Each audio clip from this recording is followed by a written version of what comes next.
Good morning, boys and girls. Can you believe it's only 3 more sleeps until we're all together again? I can't tell you how much everyone in school is looking forward to having you all back.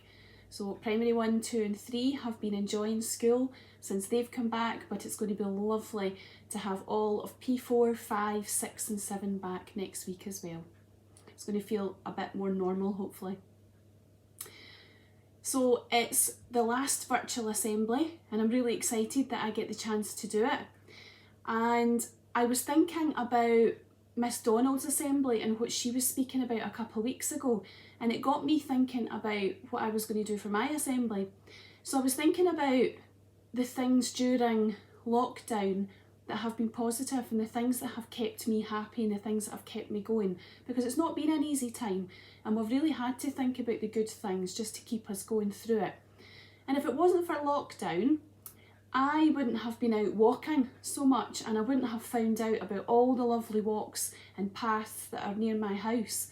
I would never have known that they existed if it hadn't been for lockdown forcing me out the house and having a wander. So that's one of the positive things that I've taken from this lockdown. The other thing I've really enjoyed is people's creativity, and I've seen lots of that from all of you on Seesaw. Some of the work that you've produced has been unbelievable, and I've really enjoyed looking at things on TV and on the radio and everywhere. People seem to be coming up with fantastic ideas and really creative ideas, and I've tried a few of them out. And one of the things that I've quite enjoyed doing, which isn't like me, is cooking. And I took inspiration from Mrs. Marden because Mrs. Marden's fantastic at making bread. So I had a go at making bread, and I've had a go at making the banana loaf as well, which I think most people have done. And recently I noticed on the internet that there's a craze for a new pasta dish, and it looks really simple, and I like cooking simple things. So I'm going to have a go at cooking the pasta dish that's all over the internet just to see how easy it is and how tasty it is. And if you fancy having a go, then I'd love to see your photos of your finished dishes as well. If you would like to try this recipe, you'll need an oven-proof dish, some tomatoes. The recipe says cherry tomatoes, but I'm using a little bag of plum tomatoes, a full block of feta cheese, 2 garlic cloves, some chilli flakes and some herbs. You can use any herbs you want. The recipe uses fresh herbs, but I'm just using a little jar of dried herbs and some olive oil for drizzling over it when you put it in the oven. So we have got our aprons on. As you can see, we're fans of superheroes in this house, and I've got my very special assistant Callum, who's going to show you just exactly how easy this recipe is. You say hello to the boys and girls, Callum. Hiya. Okay, so the first thing we have to do is put the tomatoes in the dish. Do you want to tip them all in the dish? You can pick up the dish and just pop them all in. That's it, and just tip them all in. That's it, all of them. Oh, there's me one popped out. And then the next thing we have to do is put the block of cheese in the middle. All of it? All of it. The whole big chunk in the middle. There we are. And then we put the cloves of garlic On top? anywhere you want. I'll put it up there. We'll put them in beside the tomatoes, I think we'll do that. And then we need to sprinkle on some herbs. This? Yep, all over.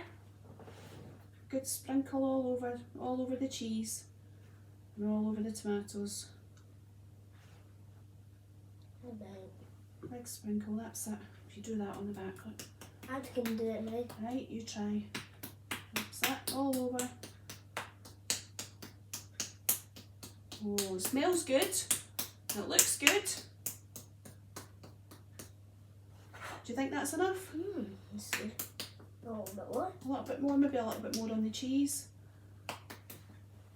Okay, and a little drop of chilli flakes, not too much because I don't want my tongue to burn. I don't like a burny tongue, do you? No. No. So a little shake. That's it, all round, and all on the cheese.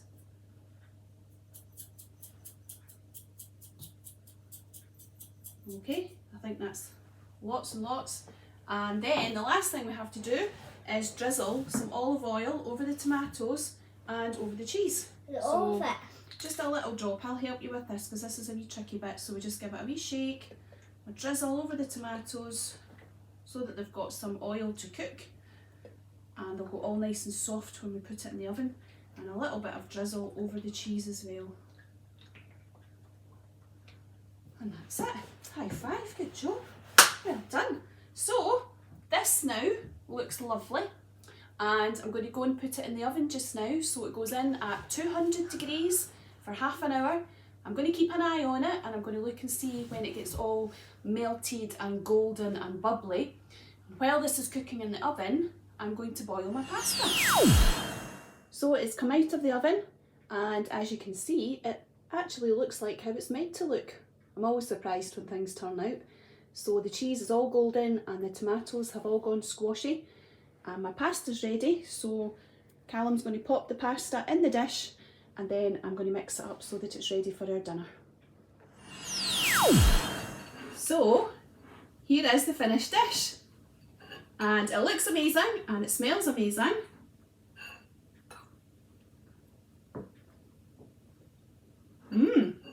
It tastes great. I think I'll definitely make that again. That's a win for the internet craze. Before we go off and have our dinner, I just want to say one thing before you all go.